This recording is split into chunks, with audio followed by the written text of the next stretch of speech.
ఆదిలాబాద్ జిల్లా వార్తల విషయానికి వస్తే ఉమ్మడి ఆదిలాబాద్ జిల్లాలో చలి తీవ్రత రోజు రోజుకు పెరిగిపోతుంది. గత వారం రోజులుగా జిల్లాలో చలి తీవ్రత మరింత పెరిగింది. చలి తీవ్రతకు జనం ఏమాత్రం తట్టుకోలేకపోతున్నారు. జిల్లాలో గత వారం రోజులుగా 7 డిగ్రీల కనిష్ట ఉష్ణోగ్రతలు నమోదవుతున్నాయి. తెలంగాణ రాష్ట్రంలోనే ఆదిలాబాద్ జిల్లాలో అత్యల్ప కనిష్ట ఉష్ణోగ్రతలు నమోదవుతున్నాయి. చలి తీవ్రతను జిల్లా ప్రజలు ఏమాత్రం తట్టుకోలేకపోతున్నారు. ఉదయం 8 గంటలైనా సూర్యుడి జాడ కనిపించడం లేదు. ఈదురుగాలులతో తోడు సాయంత్రం 5 గంటలకే చలి తీవ్రత ప్రారంభమవుతుంది. రాత్రి సమయంలో చలి తీవ్రత మరింత పెరుగుతున్నది.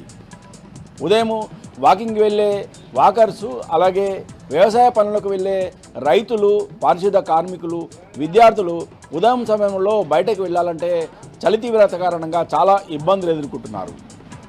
మరో వారం రోజుల పాటు చలి తీవ్రత మరింత పెరిగే అవకాశం ఉన్నట్టు వాతావరణ శాఖ అధికారులు హెచ్చరించడం జరిగింది. అయితే చలి తీవ్రత రోజు రోజుకు పెరుగుతున్న నేపథ్యంలో తగిన జాగ్రత్తలు తీసుకోవాలని, ముఖ్యంగా చిన్నారులు అలాగే వృద్ధులతో పాటు శ్వాసకోశ ఇబ్బందులు ఎదుర్కొంటున్న వ్యాధిగ్రస్తులు సైతం తగిన జాగ్రత్తలు తీసుకోవాలని, అవసరం ఉంటే తప్పితే బయటకు రావద్దని వైద్యులు హెచ్చరిస్తున్నారు. అయితే మున్ముందు చలి మరింత పెరిగే అవకాశం ఉన్నందున గతంలో జిల్లాలో చలి తీవ్రత పెరిగిన కారణంగా పాఠశాల సమయాలలో మార్పులు చేశారని, ప్రస్తుతం కూడా చలి తీవ్రత మరింత పెరుగుతున్న నేపథ్యంలో పాఠశాల సమయాలలో మార్పులు చేయాలని విద్యార్థులకు సంబంధించిన తల్లిదండ్రులు జిల్లా కలెక్టర్ను అలాగే ప్రభుత్వాన్ని కోరుతున్నారు.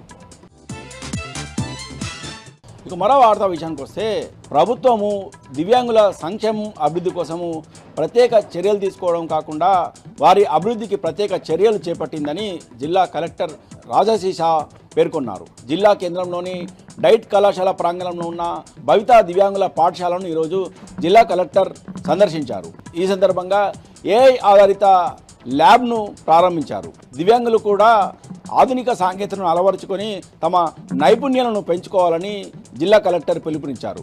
ఐటీడీఏ ఆధ్వర్యంలో ఊట్నూరులో ఇప్పటికే దివ్యాంగుల కోసం ప్రత్యేక పాఠశాలను ప్రభుత్వం నడిపిస్తుందని, అవసరమైతే ఆ పాఠశాలలో భవిత పాఠశాలకు చెందిన విద్యార్థులను చేర్పించేందుకు తాను చొరవ తీసుకుంటున్నానని పేర్కొన్నారు. అలాగే దివ్యాంగుల సమస్యలను పరిష్కరించడానికి తాను ఎప్పుడు సిద్ధంగా ఉంటానని, ఏవైనా సమస్యలు ఎదుగుతే తన దృష్టికి తీసుకురావాలని ఈ సందర్భంగా దివ్యాంగులకు సంబంధించిన సమస్యలను వెంటనే పరిష్కరించేందుకు జిల్లా అధికార యంత్రాంగం ఎప్పటికప్పుడు సిద్ధంగా ఉంటుందని పేర్కొన్నారు.